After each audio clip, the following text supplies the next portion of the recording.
You've probably felt this at least once. You open an app and the first thing you see is weirdly perfect. A video that matches your exact mood, a topic you were just thinking about, a song you forgot existed, but suddenly it's everywhere. Sometimes it's so accurate it almost feels personal, like the app is watching your life, not just your screen. And that's when the thought hits, how did it know? Here's the unsettling truth. Most of the time, it didn't read your mind. It did something more practical and in a way more powerful. It watched your behavior long enough to predict you. Not who you wish you were, not who you say you are, but the version of you revealed by tiny choices you make when you think nobody's paying attention. And if you've ever felt like the algorithm knows you better than your friends, you're not crazy for feeling that. In some situations it can look that way for one simple reason. Your friends know your stories. The algorithm knows your patterns. Let's start with a normal moment. You're scrolling. You stop on a video for half a second longer than usual. You don't even click. You just hesitate. Then you keep going. That hesitation feels meaningless. Like it doesn't count. But to a recommendation system, that hesitation is a signal, and not just one. It's one piece in a long trail of micro-signals you leave behind every day. The modern algorithm doesn't only track what you like. It tracks what you almost like. It watches where you slow down, where you speed up, when you re-watch a part, when you drop off, when you watch the same type of clip at 1 a.m. but never in the morning. It notices what makes you stop even if you don't engage. And over time, those signals add up to something that feels uncomfortable to admit, a behavioral fingerprint. Now, here's an important detail because people hear this and immediately picture a villain with a clipboard. Most algorithms don't understand you emotionally the way a human does. They don't know your heartbreak, your private fears, your childhood, your values. They're not sitting there thinking, yes, this person is lonely today. They don't need to. They're doing something that can be even more effective, measuring what you do, then predicting what you'll do next. If you've ever watched a friend struggle to get your taste in music or your humor, you know humans aren't always great at predicting each other. We're busy, we forget, we make assumptions. We rely on what people say about themselves. But a machine doesn't get tired, doesn't forget, and doesn't need to guess. It just watches the pattern repeat.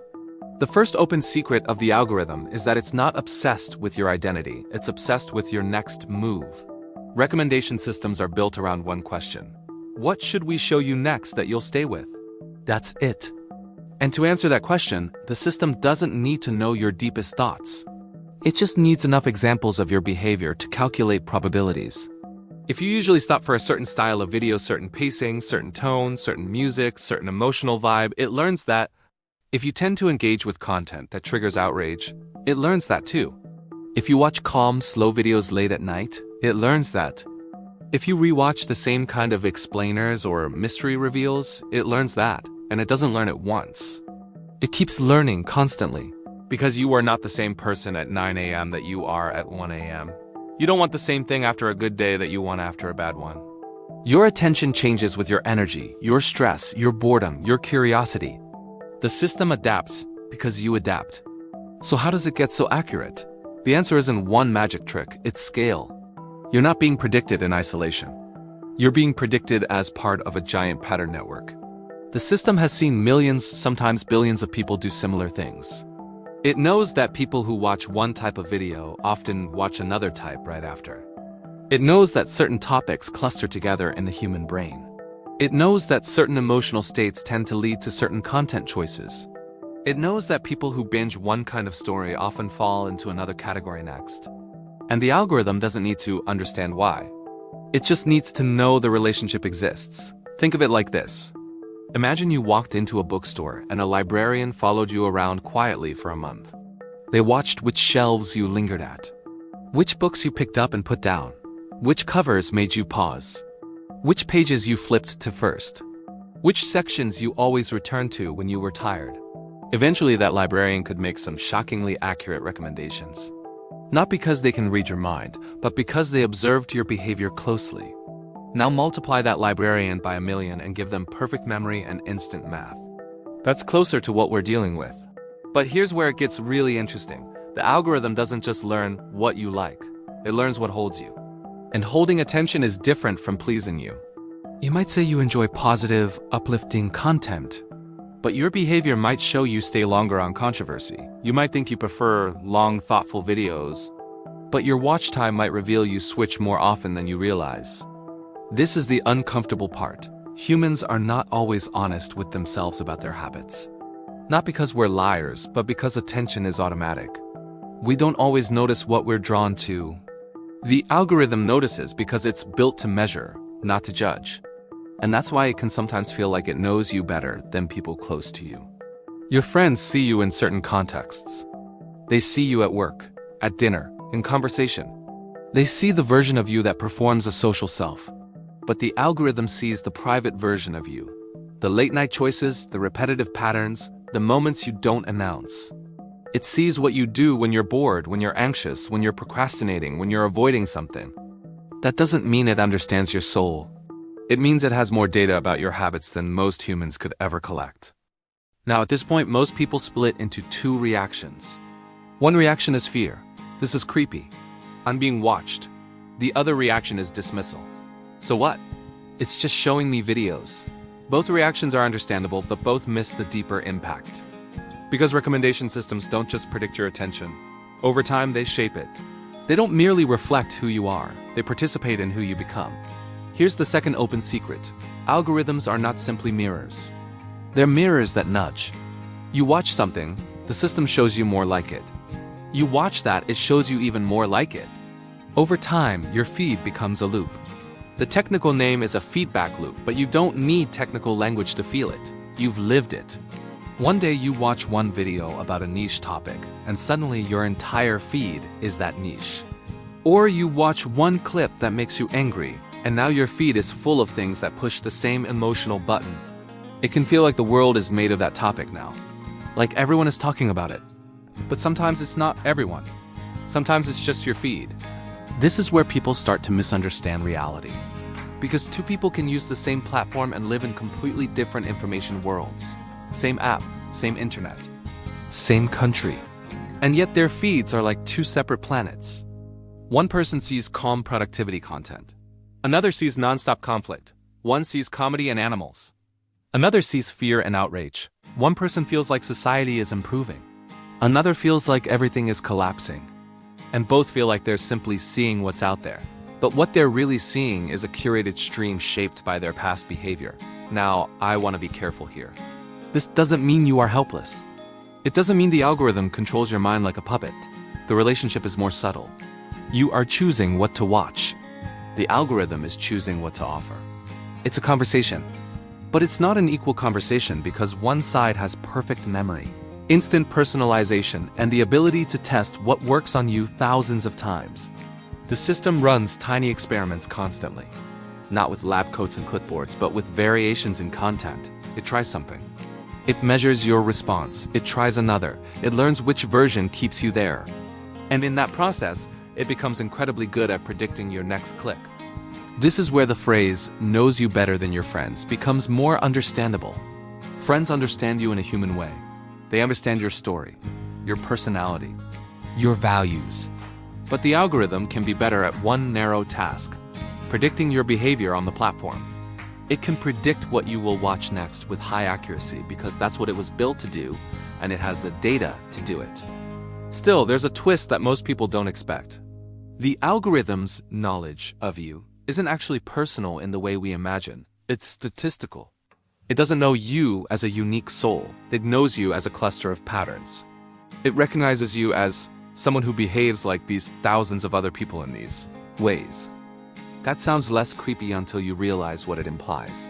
If your behavior matches a certain pattern, the system can often predict what you'll do next, because it has already watched that pattern play out in other people. In other words, it's not that it knows you intimately. It's that human behavior is more predictable than we like to admit. That's the part that hits people. We want to believe we're spontaneous, free, unpredictable. And on the big questions of life, we are. But on small questions like what we watch when we're bored, we are surprisingly consistent. We have habits, loops, comfort content, trigger content. And the algorithm is very, very good at mapping those loops. So what exactly is it watching? It's not just likes and follows. The most valuable data isn't what you declare. It's what you do. It can include how long you watch a video before scrolling away, Whether you watch the first 5 seconds, which usually determines if you're hooked. Whether you re-watch a moment, which signals strong interest. Whether you watch to the end, which signals satisfaction. Whether you comment, which signals emotional activation. Whether you share, which signals identity. This represents me. Whether you turn sound on. Whether you watch in full screen. Whether you pause. Whether you search for something afterward. Even the time of day can matter. Your behavior at midnight is not your behavior at noon. Now imagine that this kind of data is collected at scale. Not from one user, but from millions. The system learns patterns like, people who pause on this topic often later watch this topic. People who watch these 3 clips often get pulled into this genre. People who engage with this emotional tone are likely to stay longer. That's why it can feel like the algorithm is leading you somewhere. Because it is. Not with intention, but with optimization. It is steering attention toward what statistically keeps attention. And here's where we get to the part people don't talk about enough. The algorithm doesn't necessarily optimize for what makes you happy. It optimizes for what keeps you engaged. Sometimes those overlap. Sometimes they don't. Some content genuinely improves lives, teaches skills, inspires people, helps mental health, builds curiosity. But some content keeps people engaged by triggering anxiety, outrage, comparison, and insecurity. And the system learns quickly which emotional buttons hold the longest. That's why many people experience the platform as a mood machine. You open it feeling neutral, and you close it feeling something. Angry, anxious, insecure, obsessed with productivity, obsessed with beauty, obsessed with politics, obsessed with fear. The algorithm didn't decide to ruin your day. It simply served what your behavior and the behavior of millions of others suggests will keep attention. But that still has consequences, because attention isn't nothing. Attention is time. And time is life. Now this is the moment where people usually ask the same question. So what do I do? The internet loves quick fixes. Turn off notifications. Delete the app. Touch grass. Those can help, but they're not the core insight. The core insight is understanding how the relationship works. Because when you understand the mechanism, you start to notice it happening in real time. You start to see the loop forming. You start to recognize when the feed is narrowing. You start to understand that what feels like the world might just be your personalized stream. And here's another insight that people find surprisingly emotional. Sometimes the algorithm reveals things about us we didn't want to face. Not because it knows our secrets, but because it shows us our habits. If your feed is full of content that triggers envy, it might reflect how often you linger on comparison. If your feed is full of conflict, it might reflect how often outrage holds your attention. If your feed is full of comforting nostalgia, it might reflect what you reach for when you feel tired or overwhelmed. The algorithm becomes a kind of accidental mirror, not of your identity, but of your attention. And attention is more honest than we think.